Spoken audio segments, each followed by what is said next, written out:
Bapa di sorga, kami sudah diberkati lewat pujian dan penyembahan. Bagaimana ada lagu-lagu yang menggugah hati, sehingga kami menyadari bahwa hidup kami hanya sementara. Karena itu hidup yang sementara ini kami pakai untuk hal yang baik. Kami tidak kekal ada di bumi, kami tidak selamanya tinggal di bumi. Oleh sebab itu sadarkan kami, supaya kami melihat dan ingat surga. Yang kami pikirkan bukan hanya dunia saja, tapi kami pikirkan, harus kami pikir surga juga. Terima kasih Tuhan, memberkati hamba-Mu yang sudah menjadi saluran berkat pada pagi hari ini, lewat puji-pujian dan penyembahan yang menguatkan hati kami, yang memampukan kami, sehingga kami yang tadinya jalan tertunduk, kami boleh angkat muka memandang kepada Allah, dan kami melihat pertolongan itu datang dari Tuhan. Kami akan terima isi hati Tuhan. Berbicaralah bagi kami, sebab kami rindu untuk mendengar nasihat Tuhan lewat firman-Mu. Pakai urapi hamba-Mu, biarlah pemberitaan firman Allah benar-benar dia mendarat di hati umat Tuhan. Dalam nama Tuhan Yesus kami siap terima firman Tuhan. Haleluya. Semua yang percaya katakan amin. Puji Tuhan, kita akan lihat firman Tuhan. Firman Tuhan terambil dalam kitab Perjanjian Lama, dalam Nehemia. Nehemia pasal 1 ayat 1 sampai dengan ayatnya yang keempat. Nehemia pasal 1 ayat 1 sampai dengan ayatnya yang keempat. Nehemia. Doa Nehemia bagi orang Israel. Riwayat Nehemia bin Kekalia pada bulan Kislew tahun ke-20, ketika aku ada di Puri Susa, datanglah Hanani, salah seorang dari saudara-saudaraku, dengan beberapa orang dari Yehuda. Aku menanyakan mereka tentang orang-orang Yahudi yang terluput, yang terhindar dari penawanan, dan tentang Yerusalem. Kata mereka kepadaku, orang-orang yang masih tinggal di daerah sana, yang terhindar dari penawanan, ada dalam kesukaran besar, dan dalam keadaan tercela. Tembok Yerusalem telah terbongkar, dan pintu-pintu gerbangnya telah terbakar. Nehemia adalah salah satu tokoh dalam Alkitab yang cukup berhasil. Tema khotbah pada pagi hari ini adalah sukses atau berhasil bersama dengan Tuhan. Salah satu orang yang cukup berhasil, selain Musa, selain Yusuf, selain Daniel, ada satu tokoh juga yang bernama Nehemia. Nah, kita baca orang ini di dalam kitab Nehemia. Nehemia pasal 1 ayat 1 sampai dengan ayatnya yang keempat. Nehemia adalah salah satu pribadi yang cukup berhasil. Karena itu ada beberapa hal yang nanti kita belajar dari keberhasilan Nehemia. Nah, kita lihat bahwa Nehemia ini dia hidup di mana? Di masa pembuangan. Pembuangan di Babelonia. Oleh orang-orang Babel, dibawa ke Babelonia. Dan kita melihat bahwa kesukaran besar terjadi di sana. Mereka ditawan, mereka dibawa sebagai bangsa buangan. Nehemia mengalami hal yang sama. Nehemia mengalami masa-masa yang sukar di dalam hidupnya. Satu ketika datang seorang saudara yang lain, dia datang kepada Nehemia dan berkata, "Sobat, Yerusalem sekarang sedang berada di dalam kesukaran yang besar. Karena ketika Babilonia berkuasa, datang lagi kerajaan yang lain. Namanya adalah kerajaan Media Persia. Babel yang sekarang adalah Irak. Irak sekarang itu Babilonia dalam Alkitab. Media Persia yang sekarang itu adalah Iran, tetangganya lagi. Irak dan Iran.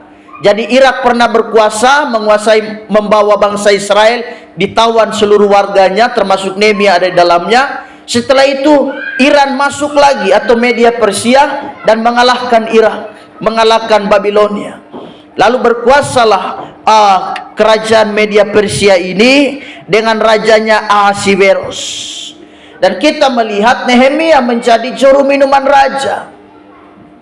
Dalam pemerintahan Raja Ahasveros, Nehemia yang menjadi semacam juru minuman raja. Jadi persoalan persoalan minuman itu mau urusan Nehemia. Dia khusus menangani yang namanya minuman.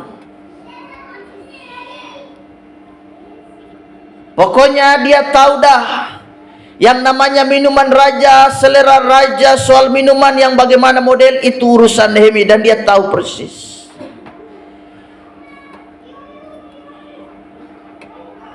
Dan kita melihat bahwa sebetulnya Nehemia ini sudah hidup mapan.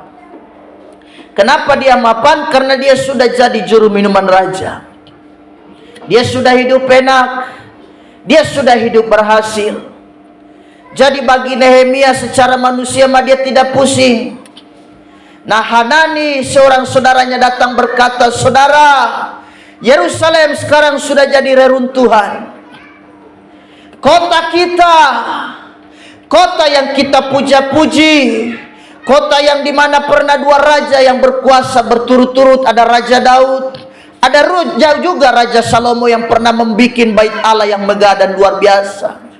Bait Allah yang dulu pernah kita puja-puji dan pernah menjadi semacam ikon dunia. Sehingga kita melihat ada Ratu Sheba, ada orang-orang dari luar negeri, mereka datang ke Yerusalem untuk menyaksikan bagaimana bait Allah yang megah itu. Tapi sekarang sudah jadi reruntuhan. Tembok-temboknya sudah runtuh. Hanani datang membawa kabar kepada Nehemia. Nehemia sudah hidup mapan. Dia pikir, ya kalian mau mati-mati aja, apa urusannya dengan saya? Saya sudah jadi minuman raja, jadi juru minuman raja. Nehemia sudah hidup mapan. Dia orang Yahudi. Dia kalau mau pikir ya untuk pikiran manusia, dia tidak pikir suku bangsanya lagi. Buat apa? Yang penting aku makan, yang penting aku minum. Sudah dah, saya sudah aman. Karena dia adalah juru minuman raja, dia kepalanya. Dia kepala juru minuman raja. Apa yang raja makan, ikut dia makan. Apa yang raja minum, ikut dia minum. Fasilitas yang dipakai raja ikut dinikmati oleh Nehemia. Jadi dia tidak pusing. Raja mau kemana dia ikut. Raja mau bikin apa otomatis dia ada di situ. Karena dia kepala juru minuman raja. Jadi semua fasilitas istana ikut dia nikmat. Sudah hidup enak toh. Dia sudah hidup luar biasa. Biasanya orang kalau sudah hidup macam begini, orang tidak pikir apa-apa lagi. Kita lihat sekarang kalau orang sudah hidup enak, orang sudah diberkati, orang sudah hidup sukses, mereka mah tidak pikir apa-apa lagi. Pusing amat dengan gue. Saya tidak peduli. Kau mau makan ke, mau lapar ke, tidak pusing. Kita lihat sekarang hal-hal itu terjadi dalam hidup ini. Ada orang-orang yang disertai dengan roh serakah. Ada orang-orang yang dihinggapi dengan roh malas tahu, dengan roh egois. Sehingga mereka melakukan apa saja. Mereka rela korupsi. Mereka rela melakukan tindakan-tindakan kejahatan yang melanggar hukum. Kenapa? Karena mereka sudah merasakan apa itu hidup yang enak. Nehemia sebetulnya ada pada golongan ini. Golongan yang tidak mau pusing. Karena dia sudah hidup cukup diberkati. Jadi saudara, kalau sudah diberkati, pesan Bapak Gembala selalu berkata, jangan lupa ingat pekerjaan Tuhan. Karena dari mana kau berasal dan dari mana kau diangkat Tuhan, kau harus ingat asal usul. Jangan saudara menjadi orang yang tidak tahu diri. Harus ingat dari mana kau pernah diangkat Tuhan. Dari mana kau pernah dibawa Tuhan sampai pada posisi yang sekarang ini. Kau belajar seperti Nehemia. Saya dan saudara mesti belajar seperti orang yang satu ini. Firman Allah berkata, lalu dia semacam tersentak hatinya. Nehemia semacam dia tersentak, hatinya semacam dia iba. Dalam Nehemia 1 ayatnya yang ke-6, firman Allah berkata, berilah telingamu dan bukalah matamu, dan dengarkanlah doa hambamu yang sekarang kupanjatkan kehadiratmu siang dan malam bagi orang Israel. Hamba-hambamu itu dengan mengaku segala dosa yang kami orang Israel telah lakukan terhadapmu, juga aku dan kaum keluargaku telah berbuat dosa. Nehemia berhasil mendirikan dan membangun kembali tembok-tembok Yerusalem yang runtuh itu. Dengan apa? Dengan bantuan Tuhan. Ayatnya yang ke-6 itu merupakan doa yang dipanjatkan Nehemia kepada Tuhan. Nehemia berhasil mendirikan dan membangun kembali tembok-tembok Yerusalem yang runtuh itu. Dengan apa? Dengan doa dan bantuan Tuhan. Kita menyadari tanpa bantuan Allah, saya dan saudara bukan siapa-siapa. Saya dan saudara bukan siapa-siapa dan bukan apa-apa. Jadi kita perlu bantuan Tuhan. Mazmur 127 ayat 1 mulai berkata, jikalau bukan Tuhan yang mendirikan rumah, sia-sia orang yang membangun akan dia. Jikalau bukan Tuhan yang mengawal sebuah kota, sia-sia orang yang berjaga-jaga akan dia. Semua percuma kalau tanpa bantuan Tuhan. Saya dan saudara biar berusaha model bagaimana, kalau tidak libatkan Tuhan, maka saya dan saudara pasti kesulitan. Kita pikir-pikir, kakak itu sudah janji Bapak Gembala, dia mau bantu saya kok. Dan dia bukan orang sembarangan. Dia orang boleh dikata orang punya pengaruh di kota ini. Oh begitu ya? Iya, dia sudah janji. Tanggal 14 dia janji bahwa nanti apa-apa yang kuperlukan itu keluar semua. Kita tunggu tanggal 14. Dari pagi kita sudah tidak makan karena persiapan ini mau terima berkat janji orang sudah janji. Sehingga kita di pagi hari itu sampai siang kita lihat jam. Sepanjang hari mata kita hanya terpasang di jam saja. Kita tunggu dia janji tanggal 14 hari ini. Jam 6 sore dia sudah janji. Maka kita gelisah tunggu itu orang punya perjanjian. Kita jadi seperti ikan yang kena potas, tidak bisa tidur ke sana dan kemari. Kita pikir-pikir orang ini akan tolong saya, tidak muncul. Dia telepon, Ade minta maaf kakak tidak sempat datang karena satu dan lain hal. Tetapi kalau saya melibatkan Tuhan, saya dan saudara andalkan Tuhan, pasti Tuhan buka jalan.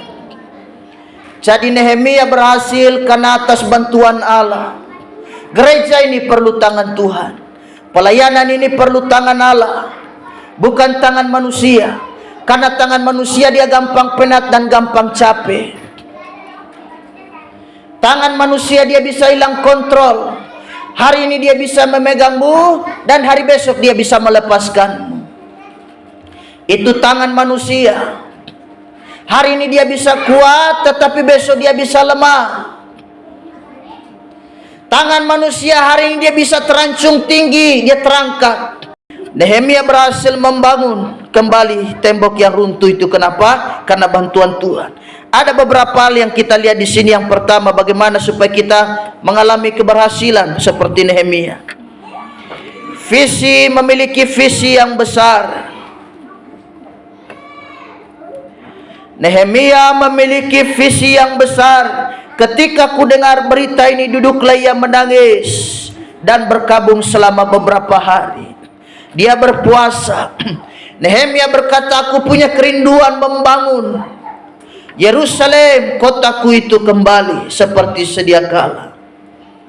Berarti Nehemia dia memiliki visi yang besar. Saya dan saudara harus punya visi. Harus ada cita-cita. Bapak dan Ibu Gembala selalu bawa visi pelayanan ini di bawah kaki Tuhan. Kita punya visi yang besar. Bukankah kita setiap hari Jumat berdoa supaya jiwa-jiwa selalu bertambah atas pelayanan ini?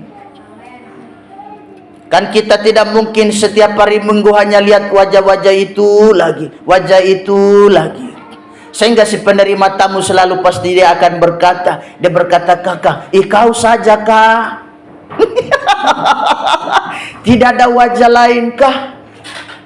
Kau saja yang datang paling pertama lagi. Pokoknya setiap aku yang terima tamu, kau saja yang pasti nongol duluan. Tapi kita berdoa supaya si penerima tamu dia senang. Dia berkata, astaga, ini wajah yang lain. Dan kalau ada wajah yang lain yang datang, pesan Bapak Gembala kepada jemaat sekalian, rangkul dia. Jangan kau biarkan dia seorang diri. Pelayanan itu pelayanan begitu, merangkulnya. Kalau dia laki-laki, biarkan Bapak Gembala yang mendekatinya. Kalau dia seorang perempuan, biarkan Ibu Gembala atau majelis yang mendekatinya. Jangan Bapak Gembala, nanti cerita jadi lain. Biarkan majelis atau jemaat perempuan yang lain mendekati dia. Katakan, apa kabar mama? Alamat di mana? Tinggal di mana? Pokoknya tanya. Puji Tuhan bisa beribadah bersama dengan jemaat GPD Idaman. Kami senang mama bisa hadir di sini. Kami senang adek bisa duduk beribadah bersama kami. Jadi jangan biarkan dia semacam seorang asing gitu. Sehingga dia dari masuk tidak disapa sampai duduk dengar firman. Sehingga dia pikir-pikir, astaga, ini sebenarnya saya datang di rumah Tuhan apa di rumah hantu ya? Sedangkan di rumah hantu saja, kita lihat di Ramayana rumah hantu saja ramah. Ada penjaga pintunya lagi. Bayangkan, rumah hantu, masuk bayar. Kami Bapak dan Ibu Gembala bawa Eliezer ke sana, Eliezer harus mati. Dia bilang, mama harus, aku mau masuk. Aku kepo, kata dia. Apa kira-kira yang ada di dalam? Nggak seram, dia bilang. Aku kepo, aku mau coba. Ibu Gembala bilang, kau ini, jangan, itu rumah setan itu. Tapi bayangkan orang bisa antri di depan pintu itu, bayar lagi. Hanya untuk masuk rumah setan. Sedangkan saudara mau ke gereja, mau ke rumah Tuhan tidak mau. Orang antri mau masuk ke rumah setan, rumah hantu. Tetapi hari Minggu gereja kosong. Orang tidak mau datang cari Tuhan, mau datang ke rumah Tuhan. Sudah begitu datang ke gereja tidak ada persembahan lagi. Tapi kalau masuk rumah hantu rela, biar bayar 100.000 ada uang. Tapi kasih persembahan di rumah Tuhan tidak ada. Jadi oleh sebab itu saya dan saudara punya visi besar. Cita-cita kita bawa di dalam doa. Saudara bergumul untuk masa depanmu, kita bawa di dalam doa. Hanya doa yang bisa menjawab segala sesuatu. Kita bergumul untuk pelayanan ini. Kita bergumul untuk tanah gereja kita di kilo 10. Kita bergumul untuk banyak hal. Pembangunan pastori di sana. Bahkan pembangunan pastori di depan sini. Kita doakan, visi kita besar. Visi kita besar untuk hormat kemuliaan nama Tuhan. Dan kalau visi kita jelas, visi kita itu adalah memuliakan Tuhan, pasti Allah buka jalan. Tapi coba kalau cita-cita itu untuk diri sendiri, untuk puaskan diri. Yakobus berkata, doamu tidak dijawab karena apa yang kau doakan itu hendak memuaskan nafsumu. Kita berdoa minta itu kan bukan kemuliaan Tuhan, kadang untuk diri kita sendiri. Itu Tuhan tidak dengar. Percayalah, kalau kau berdoa hanya egois untuk dirimu sendiri, percaya, telinga Tuhan tuli. Telinga Allah dia tidak sanggup untuk mendengar, dia tutup telinga. Ini doa yang begini tidak bisa. Tetapi kalau saya dan saudara berdoa untuk pelayanan, kita berdoa untuk pekerjaan Tuhan, pasti Tuhan bela. Doakan masa depanmu, doakan apa yang menjadi cita-cita. Saya percaya pasti saudara punya harapan-harapan ke depan. Hari-hari ini merindukan apa kita bawa dalam doa. Tuhan pasti buka jalan. Tahun 1945 Jepang pernah terpuruk.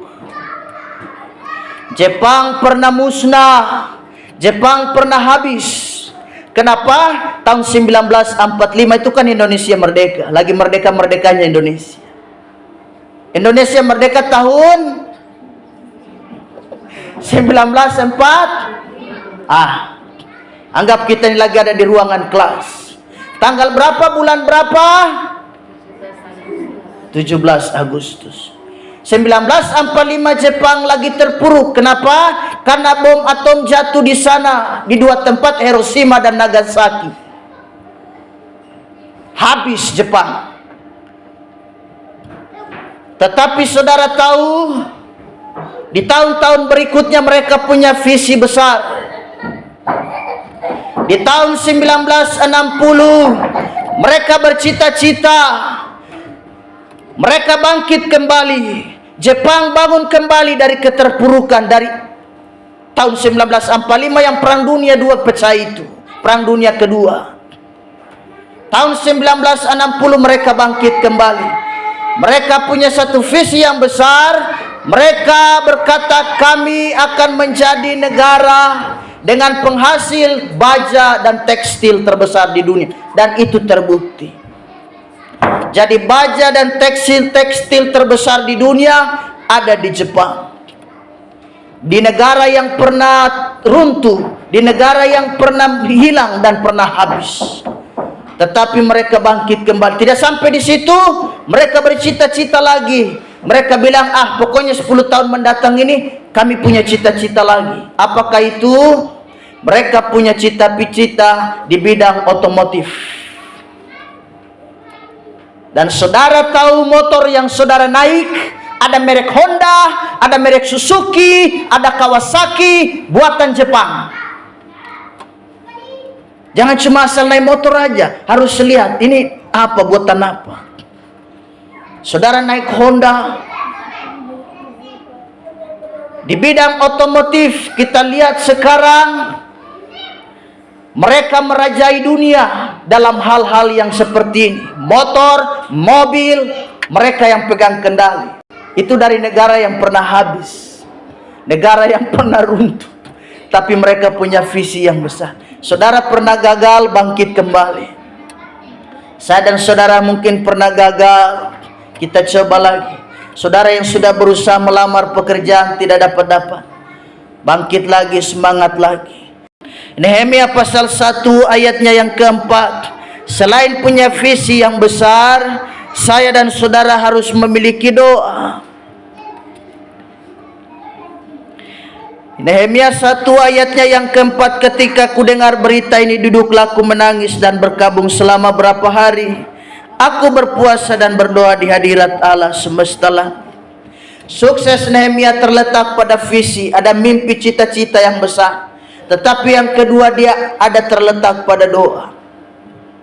Jadi doa itu mengerami visi kita, supaya kalau dia sudah matang, sudah waktunya dia menetas, dia picah sendiri.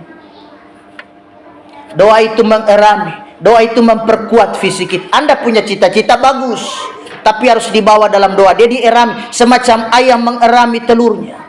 Kalau ayam dia tidak mengerami telurnya, telurnya jadi busuk. Karenanya kemarin waktu kita Paskah, dalam ibadah Paskah kemarin, perlombaan kupas telur, Ketua Pemdap Ibu Talahatu sudah wanti-wanti, sudah pesan, jangan dimakan telurnya. Karena telurnya rupanya ada semacam dia rusak. Jadi telur satu ram itu semua tidak termakan satu pun. Astaga. Sedangkan Bapak Gembala memang niat memakan telur, kok tidak jadi makan. Jadi sekarang pertanyaannya, siapa yang beli telur ini? Dia yang harus bertanggung jawab. Dibeli satu ram lagi kan? Dia harus ganti aja dong. Pokoknya berusaha. Bapak Gembala tidak mau tahu. Bapak Gembala juga memang tidak tahu siapa yang beli. Pokoknya yang merasa saja kan. Pokoknya dia harus cari uang, entah dengan cara apapun, entah diangkat barang di pelabuhan feri atau dia ojek, terserahlah. Yang penting ada satu ram untuk rebus kembali dan kita makan. Karena semua rusak, semua, tidak ada satu pun yang bagus. Saya bilang kita sudah rugi 70.000 di telur yang naik-naiknya kemarin itu. Satu ram yang biasa hanya 50 lebih, dia tiba-tiba melonjak 70.000. Kita beli yang di 70.000 itu. Semua tidak termakan, kita rugi. Tapi tidak apa-apa, yang penting perayaannya luar biasa. Jadi harus dierami supaya dia menetas anak ayam itu. Anda punya cita-cita bagus, jangan kau main melangkah saja. Kau bilang, Bapak Gembala, saya sudah ada cita-cita, gampang, saya melangkah saja. Banyak orang sudah ada ide, sudah ada cita-cita, dia melangkah tanpa Tuhan, gagal di tengah jalan. Tapi coba kalau apa yang menjadi idemu, apa yang menjadi cita-citamu kau bawa dalam doa, pasti jadi. Karena semacam dia induk ayam mengerami telurnya sampai jadi 21 hari lah, 3 minggu.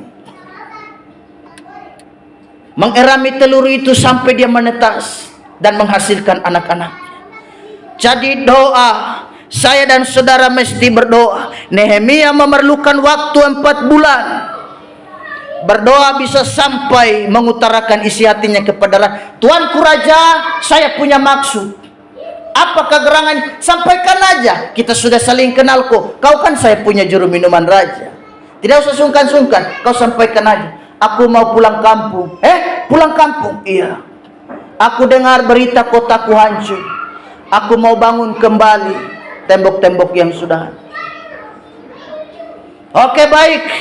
Raja Ahasveros langsung semacam dia berikan surat kuasa bahwa orang ini pulang kampung, apa saja yang dia minta, pokoknya kasih aja. Jadi Nehemia menunggu kurang lebih 4 bulan mengutarakan isi hatinya pada raja. Saya dan saudara berdoa. Anda belum ditolong Tuhan, sudah lewat 4 bulan, sudah lewat 1 tahun, sudah lewat 2 tahun. Begitu terus, tapi tetap percaya Allah pasti akan menolong.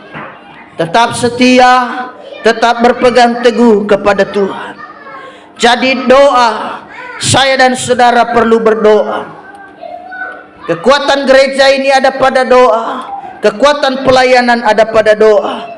Rumah tangga kita kekuatannya juga karena saya dan saudara berdoa. Kita berdoa kepada Tuhan. Jadi tetap berdoa, jangan berhenti. Selain memiliki doa, harus memiliki persiapan. Nehemia pasal 2 ayatnya yang ke-7 sampai 8. Mari kita baca ayat ini bersama-sama. Nehemia 2 ayat 7 sampai ayat 8. Kita baca ayat ini bersama-sama. Nehemia 2 ayat 7 sampai 8. 2, 3 mulai. Berkatalah aku kepada raja, jika raja menganggap baik, berikanlah aku surat-surat bagi bupati-bupati di daerah seberang sungai Efrat, supaya mereka memperbolehkan aku lalu sampai aku tiba di Yehuda. Pula sepucuk surat bagi Asaf, pengawas taman raja, supaya dia memberikan aku kayu untuk memasang balok-balok pada pintu-pintu gerbang di benteng bait suci, untuk tembok-tembok dan untuk rumah yang akan kudiami. Dan raja mengabulkan permintaanku itu, karena tangan Allahku yang murah melindungi aku. Kalau tangan Tuhan melindungi kita, kita minta ke siapa saja, entah dia presiden, entah dia raja, pasti mereka langsung dijamah Tuhan. Baik, kasih. Dia anak baik, Tuhan menyertai dia. Kalau Tuhan menyertai saya dan saudara, kalau tangan Tuhan menyertai saya dan saudara, saudara mencari posisi yang orang dunia cari hari-hari ini, saudara bisa Tuhan taruh saudara langsung di depan. Posisi yang orang lain cari sampai mereka terbirit-birit dan terseok-seok untuk mendapatkan. Tapi saudara dengan mudah dan gampangnya saja untuk memperolehnya. Kenapa? Karena tangan Tuhan yang melindungi kita. Jadi selain doa, Nehemia kenapa berhasil? Dia memiliki persiapan. Persiapannya apa? Dia mengutarakan kurang lebih 4 bulan. Dia persiapannya, kata-katanya bagaimana supaya bisa mengutarakan ini pada hati raja ya. Yang pertama yang dia minta surat. Dan surat ini adalah semacam surat membuktikan bahwa kalau boleh orang ini jangan dihalangi, sehingga dia mau kemana saja, mau minta apa saja, tunjukkan surat ini dari raja. Kalau kita anak Tuhan, di mana saja pasti Tuhan promosikan kita. Ini anak Tuhan. Yesus bilang, ini anakku, taruh dia di posisi depan sana. Lukas pasal 14 ayat 28 berkata, sebab siapakah di antara kamu yang kalau mau mendirikan sebuah menara, tidak duduk dahulu membuat anggaran biayanya. Kalau cukup uangnya untuk menyelesaikan pekerjaan itu. Apa yang dilakukan Nehemia ketika dia hendak membangun tembok Yerusalem? Dia meminta surat izin raja, sehingga lewat surat sakti yang luar biasa ini dia bisa jalan kemana saja. Ini surat sakti. Yang terakhir, miliki keteguhan hati. Nehemia pasal 2 ayatnya yang ke-10. Kita baca Nehemia 2 ayatnya yang ke-10. Firman Allah berkata, ketika Sanbalat orang Heron dan Tobia orang Amon, pelayan itu mendengar hal itu, mereka sangat kesal karena ada orang yang datang mengusahakan kesejahteraan orang Israel. Sanbalat dan Tobia orang tidak senang Nehemia membangun Yerusalem. Hari-hari ini ada orang tidak suka dengan saudara. Saudara jalan melenggang santai-santai, senyum-senyum, di belakang saudara orang menghinamu. Anda tidak sadar itu ada. Sehingga orang melakukan dengan cara apa saja untuk mempermalukan saudara. Kenapa? Karena mereka tidak senang.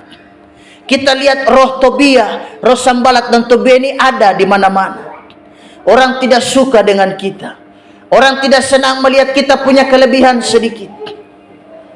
Orang tidak senang melihat kita punya kebolehan, kita punya kemajuan sedikit. Mereka semacam gelisah. Mereka tidak senang. Harus cari cara bagaimana supaya orang ini kita permalukan. Itu yang dialami Nehemia. Adakah keadaan saudara hari ini seperti Nehemia? Saudara baru diberkati Tuhan sedikit, orang sudah tidak senang. Lalu mereka mengarang cerita. Orang-orang duduk merancangmu. Mereka duduk merancang dengan kalimat-kalimat yang tidak memuliakan Tuhan. Kita jalan, kita lihat, kita santai-santai. Di belakang kita ada banyak orang yang tidak suka. Sampai saudara bisa heran sendiri, tiba-tiba saudara, wah sudah jadi buah bibir orang. Itu yang dialami Nehemia. Dia niat baik mau bangun Yerusalem, orang tidak senang, datang ganggu. Bukan datang ganggu, datang rusak. Pernah saudara lihat bagaimana saudara sedang berusaha tapi orang datang rusak? Bukan bantu tapi rusak. Orang masuk di tengah-tengah keluargamu, orang masuk di tengah-tengah pelayanan, orang masuk di tengah-tengah hidup saya dan saudara. Bukannya memberi kekuatan, tetapi mereka malah mengganggu, bahkan merusak. Ini yang kita doakan. Roh Sanbalat dan Tobia hari-hari ini sedang berkeliaran. Dan salah satu yang paling utama yang mereka kejar adalah pelayanan. Hanya Tuhan yang bisa kita andalkan. Ibu Talahatu juga tadi bersaksi luar biasa. Mereka ini hanya andalkan Tuhan saja. Tidak ada apa-apa yang mereka bisa banggakan. Bapak dan ibu saudara sudah tahu mereka. Tapi anak-anak mereka bisa sekolah dengan baik. Anak-anak mereka sehat, bisa makan cukup. Semua karena anugerah Tuhan. Karenanya anugerah Tuhan ini kita pakai untuk cari Tuhan. Jangan saudara sibuk dengan dunia saja. Ada jemaat-jemaat yang punya pergumulan doa, bisa saudara bawa pergumulan doa bawa ke depan ya. Ada formulir doa di belakang, kalau tidak salah masih ada. Saudara bisa taruh pergumulan doa saudara di situ, saudara catat dan bawa ke depan. Kita bisa mendoakan.